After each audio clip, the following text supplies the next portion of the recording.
Hello, I'm Jared Woodcox, author of the young adult fantasy series Shadowcasters. Welcome to episode 5 of my Avatar Rewatch.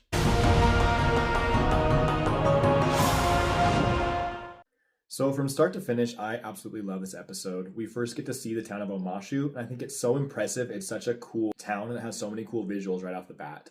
Like not only the cool chutes system and the mail system, but just the way the city is designed and how we get to explore it together with Aang, Sokka, and Katara. I absolutely love it. Another cool thing to me about Omashu in general is just that this encapsulates sort of this theme in Avatar where they visit these different places and they learn cool new things along the way. That's something I've really tried to do in my Shadowcasters series as well, is that at each town the main characters visit, they learn something new, they meet new characters, they pick up on new lessons, and it's really going to all add up and accumulate in them making important strides down the road.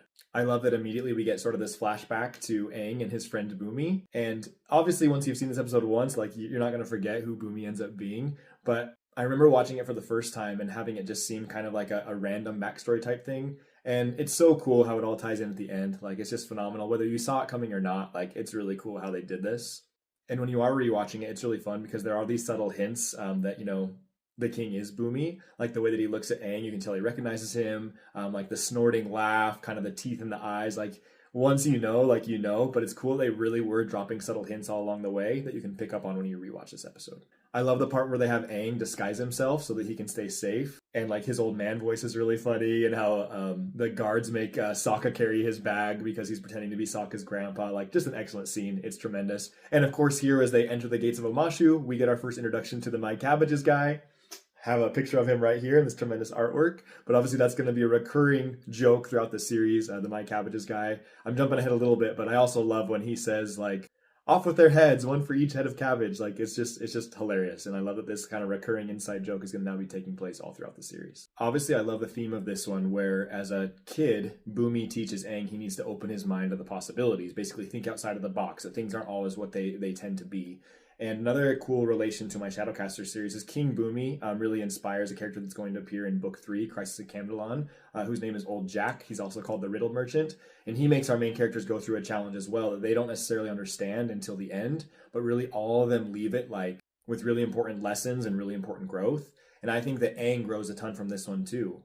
I can't imagine how shocking it would be for him to see his old friend now like 100 years older. And it's just really cool to have this all come together. And I think that's what I really like about this episode too, is that like these challenges are meant to challenge Aang, but more than anything, they're meant to have him think outside of the box. And this, obviously, for those that have already seen all of Avatar, has a huge payoff in how Aang eventually deals with the Fire Lord. So like the foreshadowing and the payoff from this episode all the way to episode 5, it just has such a huge payoff later down the road. It's just tremendous. It's tremendous writing. It's really a great episode. Everything about Bumi, I think, is hilarious. From his initial line where he's like, throw them a feast. And then, the Kangaroo Island, I hear that place is hopping. Like, the let us leave for let us leave. Like, all of his dad jokes just land with me. I guess maybe it's because I'm a dad, but I just found myself laughing so much at this episode. Really, everything worked for me. I thought it was hilarious. And I consider Bumi one of my favorite characters. It's so cool when Aang has to pick who he's going to fight, and he thinks he's going to pick the old man. He points to Bumi, and then Bumi straightens out and he looks all strong and buff, and he says, "You've chose wrong. I'm the most powerful earthbender you've met." And like, it's just fantastic. I really love that part. Side note, maybe this is just like a crazy theory of mine, but I've always wondered if Bumi actually was like hunched over like that, and he somehow like injected like dirt particles or earth particles into himself so he can like bend himself straighter. I don't know, probably stupid and silly, but it's what crossed my mind.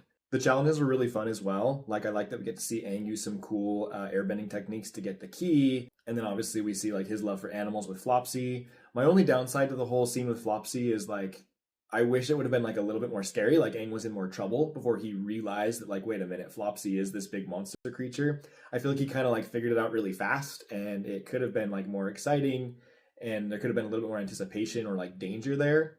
But overall, it's good, and like Flopsy's a cool character, a cool creature, and I'm glad we get introduced to him, and he's obviously going to appear later on in the series as well. Of course, what also makes the challenges great is the stakes that like these creeping crystals, or genomite as it's called, is like slowly growing on Sokka and Katara, and so if Aang can't solve them in time, they're going to be encapsulated in these. I love the part where like Sokka tips over, and like, I don't know, it's just really well done. There's good stakes for the challenges. There's so many funny moments. We see cool earthbending and cool airbending, obviously, especially in that final duel against Bumi when we get the cool tornado, and just everything about The challenges and the cinematics of this episode are fantastic. Oh, one other joke I have to point out that I really liked is when Aang is kind of just like defending himself and using a little bit of airbending.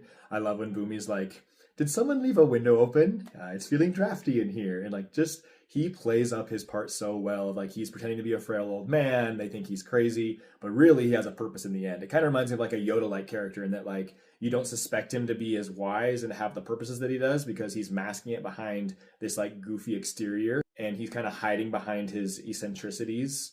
But really, he has an amazing lesson to teach Aang, both in this episode and for the length of the series. This is even further to when they ask him, like, why did you do all this? And he just starts like, well, it's pretty fun to mess with people. Like, he just admits that he likes to tease people, which is funny. But then he goes into the deeper message and the reason why, because he really then sets the stakes for the series too, of like, Aang, like, you know, the world's changed a lot in 100 years. You need to master all 4 elements, and then you need to be the one to face the Fire Nation King. And when you do, I hope you think like a mad genius. And so it's just really cool how it comes together. It's awesome when Sokka and Katara have their light bulb moment and realize that this crazy king is Aang's old friend Bumi from before he got stuck in the iceberg as well. Oh, I should mention too, like, I love how the my cabbages part happens like a few different times, and of course that is going to be a recurring joke throughout the series.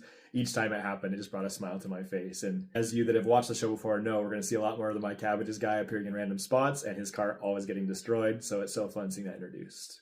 Last thing I have to say about this one is, honestly, it gave me chills in the part where like Aang realizes that it's Bumi, or he tells him it's Bumi, and when they embrace, and when Bumi says, Aang, it's so good to see you. And like, I don't know, there's really it's just a really powerful part to me. And I really love that it's like, yeah, he was messing with his old friend, but it was for a good reason. And how crazy is it that he hasn't seen him in 100 years, but now he's back. Like, just imagine the hope that King Bumi would feel in that moment. And he's now able to inspire him and set up Aang on this quest. And I love too when he says, you haven't changed a bit, literally, because obviously like Aang looks exactly the same after being stuck in the iceberg. But that moment right there just was like, wow, it was really powerful to me. And I loved it when Aang and Bumi reunite for the first true time, with Aang realizing who this crazy king actually is.